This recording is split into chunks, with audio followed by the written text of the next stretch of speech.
On the 14th night, as he led her into the forest, she sensed danger. She tried to run, but Akachi caught her. This time, she fought back, screaming for help, but there was no one hearing her. When he finally silenced her, he felt no power surge. Instead, a deep emptiness settled in his heart, and he realized that he was losing himself piece by piece. Hi everyone, welcome back to my channel. Please like, share and subscribe and click to the notification bell. Once upon a time, in a village deep within the heart of Africa, there lived a man named Akachi Nwoko. Akachi had once been a simple trader with little more than the clothes on his back and dreams of better life. But over time, those dreams turned into something darker and unquenchable. Taste of power and wealth that grew stronger every passing day. Akachi watched the wealthy men in his village, men with many cows, fertile lands, and fine wives. He grew jealous, his heart bitter. One night, one old man told him that there is a priestess who lived deep inside the forest, one who had the power to grant any desire if a person was willing to pay the price. Akachi, blinded by his desire, decided he would pay any price for the wealth and power. He is also desperate. He made his way to the priestess, a woman, eyes like black coals, and a voice that sent chills down his spine. She told him he could have his heart's desire, but he must make sacrifice every month. She told him the price was steep. Each month he had to take a life, specifically the life of a woman dear to him. Only then would his health and wealth grow power again. At first, Akachi was horrified, but the more he thought about the life he had wanted, the more he began to feel that any price was worth paying. He agreed to the terms, and dark path before him began. First wife was Nina. Upon returning to the village, Akachi noticed a change. People began to look at him with admiration, noticing the new riches in his voice and the fine clothes he wore. His confidence was growing, and so was his wealth. Soon he found himself drawn to Nina, a kind and beautiful young woman. She had the gentleness of a mother and a heart of a gold.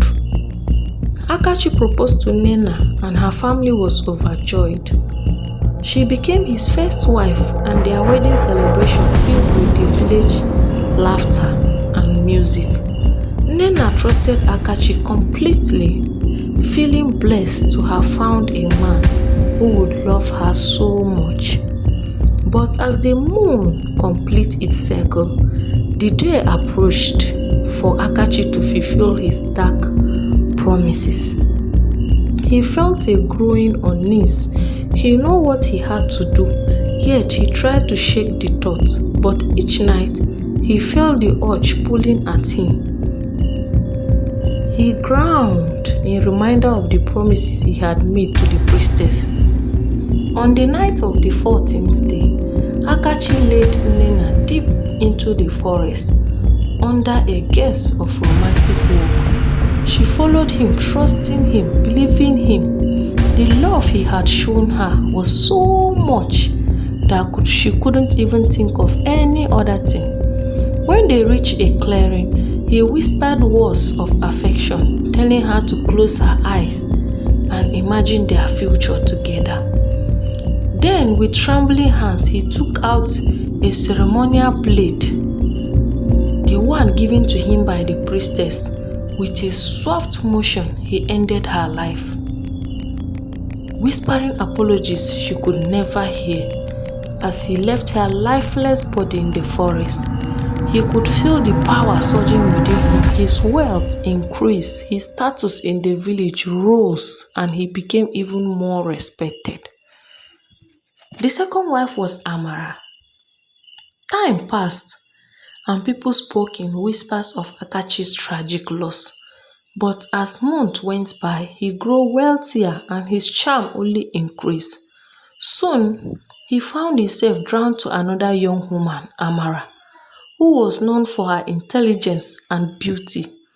Amara was cautious, but Akachi's word and kindness won her over. They were married and she became his wife. Amara noticed strange things about Akachi. He was restless, often awake late at night, as though haunted by unseen fears. But she ignored those signs, thinking it was simply the stress of his business. When the 14th night came, Akachi took Amara to the same forest clearing, telling her he had a surprise planned.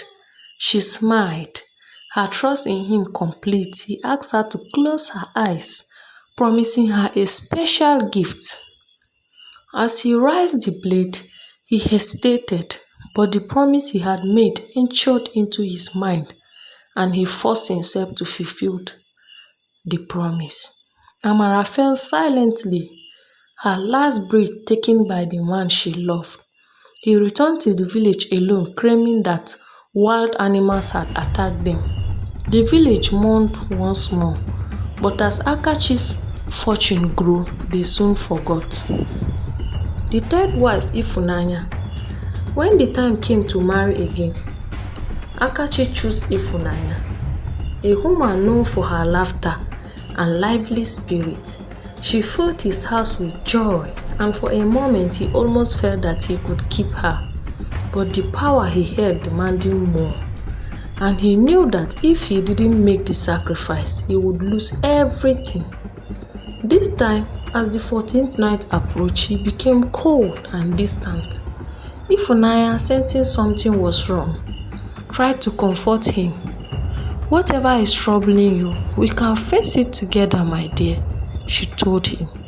Her kindness was like a knife in his heart, but he brushed her off. When they went to the forest, she grew suspicious, noticing his strange behavior. But before she could question him further, he struck her. Her scream echoed through the trees, but before silent, she fell. This time, Akachi felt a deeper chill as he walked away from her body. The darkness around him felt thicker, as if it was close to him. He went back to the village and lived a normal life. The fourth wife was Chidinma. Chidinma was Akachi's fourth wife. She was cautious, having heard the rumor about Akachi's past wife, but his wealth and charm eventually convinced her to take a chance. She tried to be a good wife, bringing warmth and kindness into his life, but Akachi's heart had grown cold and he barely showed her affection. On the 14th night, as he led her into the forest, she sensed danger. She tried to run, but Akachi caught her. This time she fought back, screaming for help, but there was no one to hear her. When he finally silenced her, he felt no power surge. Instead, a deep emptiness settled in his heart, and he realized that he was losing himself, piece by piece. That's the end of today's story. Follow up this page for more. Comment in the comment section if you need part 2.